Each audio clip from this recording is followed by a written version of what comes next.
আসসালামু আলাইকুম।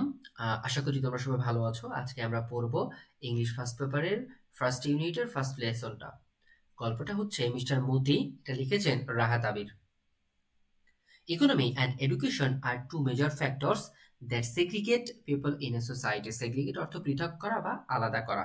বলা হচ্ছে অর্থনীতি এবং শিক্ষা দুটি প্রধান কারণ যা সমাজে মানুষকে বিভক্ত করে। Mister Moti is a story by a Bangladeshi writer Rahat Abir. Mister Moti একজন বাংলাদেশী লেখক রাহাত আবিরের লেখা একটি গল্প। Read the two sections of the story and try to understand the identity of people belonging to different social classes. বলা হচ্ছে গল্পের দুটি অংশ পড়ো এবং বিভিন্ন সামাজিক শ্রেণীর সামাজিক শ্রেণীর মানুষের পরিচয় বোঝার চেষ্টা করো। Also think about how the human world and animals or birds are interrelated. বলা হচ্ছে এছাড়াও মানব জগৎ এবং প্রাণী অথবা পাখিরা কিভাবে একে অপরের সাথে সম্পর্কিত তা নিয়ে ভাবো। আমরা এখন মূল গল্পে চলে আসি। আমিন is 17 when the war breaks out. এই ব্রেকস আউট অর্থ হচ্ছে কোনো কিছু শুরু হওয়া, হঠাৎ করে শুরু হওয়া। হ্যাঁ, বলা হচ্ছে আমিন যখন 17 বছর বয়সী তখন যুদ্ধ শুরু হয়।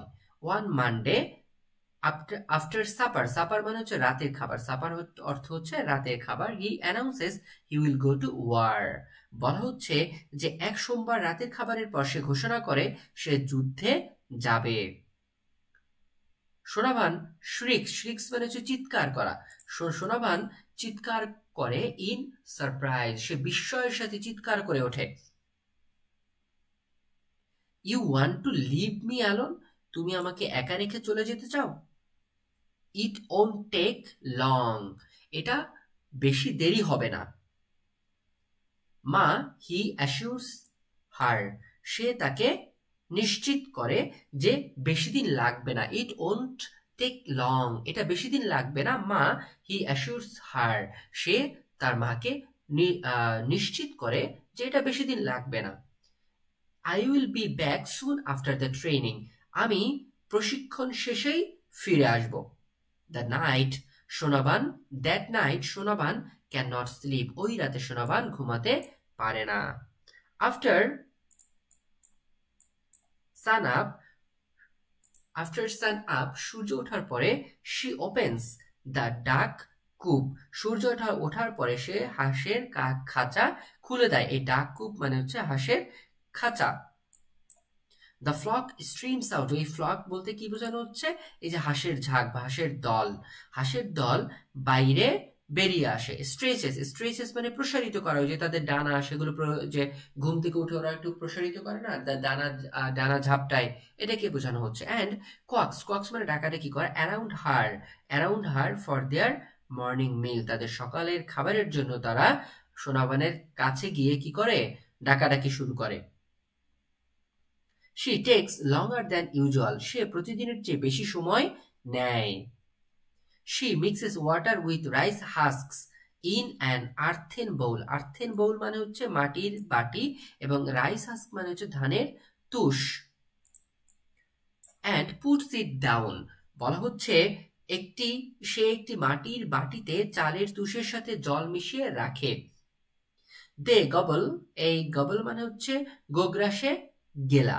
Eat up in 5 minutes and head for the pond. এই হেড ফর মানে হচ্ছে দিকে, কোনো দিকে যাওয়া আর কি। হ্যাঁ, তারা 5 মিনিটের মধ্যে গোগ্রাসে সব গিলে ফেলে এবং পুকুরের দিকে চলে যায়। Amin has let out the chickens by then, ততক্ষণে আমিন মুরগিগুলোকে ছেড়ে দিয়েছে। He lifts his 12-week-old cockerel. এই লিফটস মানে হচ্ছে তোলা আর কি। হ্যাঁ, ককরেল মানে মোরগ, মতি। এখানে এই যে মতি, এই মতি মূলত হচ্ছে এই মোরগটার নাম। হ্যাঁ, এই মোরগটা এই যে ককরেল, এই ককরেলটার নামটাই হচ্ছে মতি। এই মতি দেখে কেউ আবার কারো নাম ভাববা না আর কি। হ্যাঁ, এটা কিন্তু একটা এই যে ককরেল মোরগ, এই মোরগের নামই রাখছে হচ্ছে মতি। ওকে, and sits on the veranda বা বারান্দা। বলা হচ্ছে যে সে 12 সপ্তাহের মোরগ মতিকে তুলে নেয় এবং বারান্দায় বসে থাকে। During his breakfast he doesn't strike up any conversation. বলা হচ্ছে সে তার সকালের নাস্তার সময় সে কোনো কথা তোলে না। এই স্ট্রাইক আপ মানে কথা তোলা আর কি, হ্যাঁ। হ্যাভিং নোটিসড সোনাবানস পাফি আইস, এই পাফি মানে হচ্ছে ফোলা, বলা হচ্ছে যে সোনাবানের ফোলা চোখ সে লক্ষ্য করলো। He knows not to mention last night, সে বুঝতে বুঝতে পারছে গতকালে যে কথাটা সে তুলেছিল সেটা তার তোলা উচিত হয়নি। গতকালের কথাটা মানে যুদ্ধের কথা, সে যে যুদ্ধে যাবে সেই বিষয়টা। হি কাস্ট মানে হচ্ছে নিক্ষেপ করা, his glance to the side, বলা হচ্ছে সে তার চোখের দৃষ্টিপাত পাশে, সাইডে কোথাও নিক্ষেপ করলো, বা সে পাশে কোথাও তাকালো। Down at the cockerel eating rice in silence, সে পাশ থেকে মোরগটির দিকে তাকায় যেটি নীরবে ভাত খাচ্ছিল।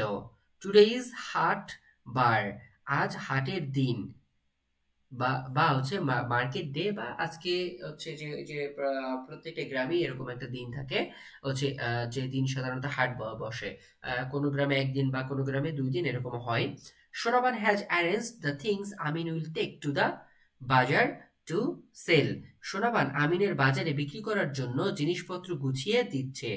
এখানে কি কি কি জিনিস বাজারে বিক্রি করবে দেখো, 2 dozen eggs, a sheaf, sheaf মানে হচ্ছে আটি, তারপর হচ্ছে a sheaf of areca nuts, areca nuts মানে হচ্ছে এক আটি সুপারি আর কি, হ্যাঁ। শিপ মানে আটি, এরিকা নাটস মানে সুপারি। A bottle gourd, a bottle gourd মানে হচ্ছে লাউ, হ্যাঁ। তাহলে 2 ডজন ডিম, এক আটি হচ্ছে সুপারি এবং একটা লাউ, হ্যাঁ। দ্য বাজার is about a mile away, বাজারটা প্রায় 1 মাইল দূরে। এখানে মনে রাখতে হবে অ্যাবাউট মানে সম্পর্ক, আবার অ্যাবাউটের আর একটা অর্থ হচ্ছে প্রায়, হ্যাঁ।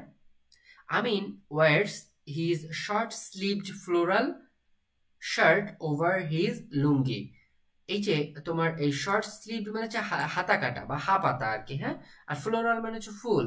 আমিন তার হাপাতা ফুলের শার্ট লুঙ্গির উপরে পরে। হি হুইসেলস, হুইসেলস মানে হচ্ছে শীষ দেওয়া, as he looks into the cloudy mirror to comb his hair, comb মানে হচ্ছে চিরুনি আর কি, বলা হচ্ছে সে মেঘলা আয়নায় বা ঘোলাটে আয়নায়, ক্লাউডি মানে মেঘলা বা ঘোলাটে আয়নায় চুল আঁচড়াতে আঁচড়াতে শীষ বাজায়। Placing the rattan basket, rattan বা বাস্কেট মানে হচ্ছে তোমার বেতের ঝুড়ি on his head before setting off, he hollers I am off মা, সেটিং অফ মানে চলে যাওয়ার আগে আর কি, হ্যাঁ। বলা হচ্ছে রটনের বা র্যাটনের ঝুড়িতে, বা হচ্ছে তোমার এই বেতের ঝুড়িটি মাথায় তুলে রওনা হওয়ার আগেই সে চিৎকার করে বলে আমি চললাম মা। এই হলার্স মানে হচ্ছে চিৎকার করা আর কি, হ্যাঁ। Sonavan watches him go along the bank of the little river. Sonavan watches him go along the bank of the little river, বলা হচ্ছে সোনাবান তাকে ছোট নদীর পার ধরে যেতে দেখে। এই লিটল রিভার মানে হচ্ছে ছোট নদী, আর ব্যাংক মানে হচ্ছে তীর বা হচ্ছে যে নদীর যে কিনারা আর কি, হ্যাঁ।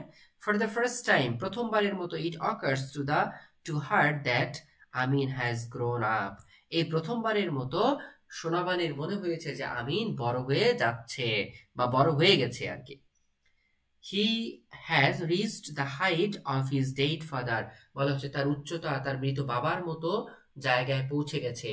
Has his long neck, তার মৃত বাবার মতো লম্বা ঘাড়, has and straight shoulder, এবং বলা হচ্ছে সোজা কাঁধ। ঠিক আছে, আচ্ছা এই গল্পটা একটু বেশ বড়, আজকে আমরা এইটুকু পর্যন্তই পড়বো। এরপরে হচ্ছে যে এটার সেকেন্ড পার্ট আসবে, সেকেন্ড পার্টে আমরা বাকিটুকু শেষ করবো ইনশাল্লাহ আর কি, হ্যাঁ। এটা একটা প্লে লিস্টে সিরিয়ালি এটা দেওয়া থাকবে, তোমরা তোমাদের প্রয়োজন মতো এটা দেখে নেবে, হ্যাঁ। আজকে এইটুকুই, ওকে, আল্লাহ হাফেজ।